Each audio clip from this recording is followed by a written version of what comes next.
Simple lang talaga. Ayan o. Kung maganda talaga ang quality ng molder natin, talagang napaka-quality din po talaga ang ating gawa. Kung makikita ninyo, talagang napaka-quality. Diba? Makikita ninyo. Oh. Ano pang hinihintay natin? Diba? Wala na tayong ibang hihintayin pa. Harap na kayo dito sa Gym Hardware, ang Kukulamber, ang Concrete Products, Balulang Branch. Gym Hardware, ang Kukulamber, ang Concrete Products, Tambo, Magasanlig Branch.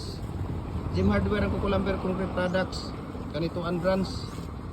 Sa ating Facebook personal account, Felix Tan Pagikan Jr. Sa ating YouTube channel, Gym Hardware, ang Kukulamber, Concrete Products. Sa ating Facebook page, Raipol Lian F. Kukulamber, located at Mahayahay, Lumpia, Cagayan de Oro City. Ayan. Diba? Tingnan niyo kung gaano kaganda at kakinis yung mga ginagawa at quality yung gawa natin. Okay? So, sige dong. Angat. Angat, banat. Diba? Ayos. Napakalupit. Diba? So, ano pang hinihintay natin? God bless sa ating lahat.